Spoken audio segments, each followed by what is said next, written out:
camera. Give it off, down. No matter what people say about it now, my first viewing of The Phantom Menace in the summer of 1999 was a bit of a rapturous affair. The arrival of the first Star Wars film in 16 years was an event that almost no one ever thought would come about. And if a few diehards camped out for a month outside theaters to be the first to see it, many more of us effectively camped out inside theaters. I personally saw it something like 7 or 8 times. Of course, with hindsight, nothing is quite as rosy as it originally appeared, and as the years have rolled by, The Phantom Menace has come to be regarded as the worst of the prequel trilogy, and thus the worst Star Wars film in general. I think that maybe the vitriol directed at it is a bit overstated. It is certainly not a fantastic film, but it does have elements that one can appreciate if you view the movie objectively. Of course, there are other elements that make me want to stick a knife in my eyes. Sounds like a perfect candidate for another one of Screen's half good features. This is, of course, a feature where we look at a film, separate out the good from the bad, and analyze each individually. And thus, we begin.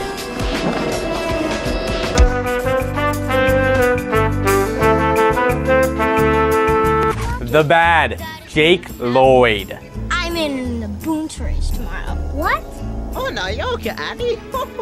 It is perhaps cruel to harp on the performance of a child, but it's also impossible to ignore the fact that Lloyd's performance as a young Anakin is one of the worst performances of any actor that has ever been put to film.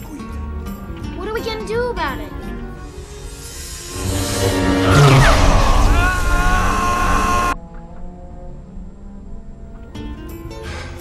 He's done no favors by the awkward lines that George Lucas puts into his mouth, but he still delivers them with a manner that is almost perfectly suited to annoy. I carved it out of a poor snippet. It'll bring you good fortune. His complaints come out as whines, his laughter seems false, and his dialogue is delivered with all the personality of a slowly dying fish. For all of Lucas's obsession with retroactive CGI improvements, he still hasn't done the one thing I wish he would.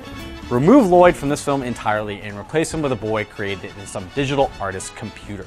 There is no way that could be any worse than what we're already dealing with, and in fact would probably go a long way towards making the film actually watchable.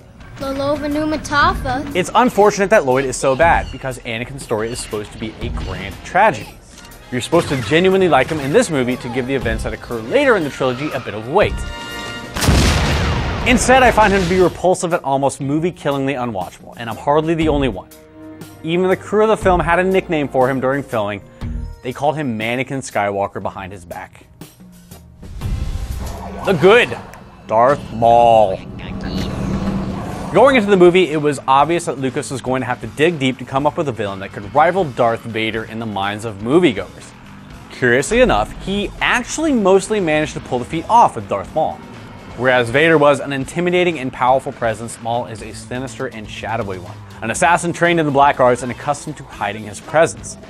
That, of course, all changes when he's sent after Princess Amidala and is forced to take on the Jedi directly, leading to a fight in the middle of the film that's over far too quickly.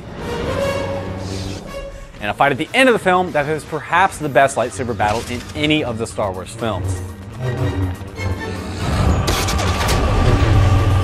Lucas can direct action well when he rises to the occasion, and the duel in the power center between the three gentlemen is a rousing one. Of course, after creating Maul and making him the coolest thing to happen to Star Wars in 2 decades, Lucas promptly kills him. Instead, choosing to replace him in the second film with what is effectively Boba Fett. Still, one of the reasons Maul was so effective in the film is because he looked cool but said almost nothing. That's a tough act to pull off across the trilogy, so this might be a moment where the old adage of less being more applies.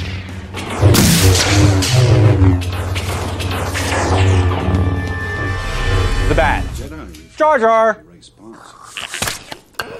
Don't do that again. Now, I once saw The Phantom Menace in the presence of a couple of 6-year-olds, and I have to say that they did absolutely love Jar Jar. The movie is effectively a children's film, much like Return of the Jedi turned out to be, and Jar Jar's exaggerated mannerisms did in fact appeal to the target audience, leading to boatloads of kid-targeted merchandise to be sold with his face on it. Steady. On the other hand, one doesn't go to a Star Wars film expecting to watch what might as well be a member of the Teletubbies dance around the screen for a couple of hours. And Jar Jar is certainly an abrasive presence, shall we say. Although there's no correcting this mistake now in The Phantom Menace, Lucas did at least seem to want to atone for his sins in the final 2 films, drastically reducing Jar Jar's role. And in fact, he had him cast a vote that more or less directly led to the creation of the Empire. Give immediately emergency powers to the Supreme Chancellor. So really, Jar Jar destroyed the Republic. A fitting fate for a character that killed many people's enjoyments of Star Wars in general, at least for a while. The good, industrial light and magic. Say whatever else you will about George Lucas, but he has assembled a company that has almost single-handedly changed the way large effects films are made in ILM. It's easy to forget now, but The Phantom Menace was an immense leap forward in terms of special effects, featuring something like 2,000 shots that were digitally enhanced in some way, a far cry from the few hundred shots that might be enhanced in a blockbuster of the day. Obviously, Lucas let himself be a bit enamored of the technology with some barely necessary sequences, like the underwater trip through Naboo's core, but the set pieces are, for the most part, amazing. Obviously, there's the aforementioned climactic lightsaber duel, but the experience of watching the Tatooine pod race for the first time was a thrilling one, even if it's mostly a riff on the famous chariot chase in Ben-Hur. And even if Lucas's direction of the end movie ground battle sequence is a bit tame, it still looks completely fantastic. It's bright, it's colorful, and it basically entirely exists inside of a computer. And the space battle that occurs at the same time is similarly great. While the story that Lucas weds to these visuals might not be his strongest, that cannot discount the fact that The Phantom Menace was just an amazing movie to just watch. Some might say that this is mostly an effect of quantity, but I also find the quality of the effects to be barely surpassed in the 20th century, even if the film famously lost out to The Matrix in the Oscar race for visual effects.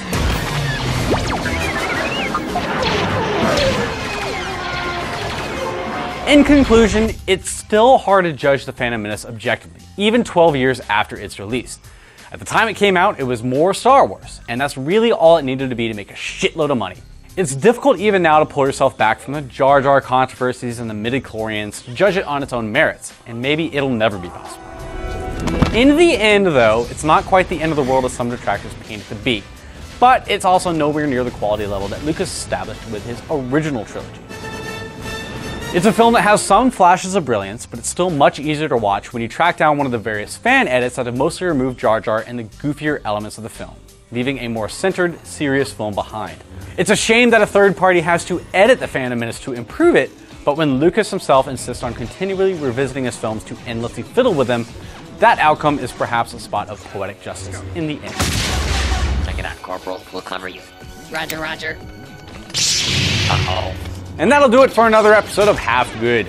Did I judge The Phantom Menace too harshly? Or am I overvaluing it? Let us know what you think of the most controversial Star Wars film in the comments below, and we'll see you next time here on Screened.com.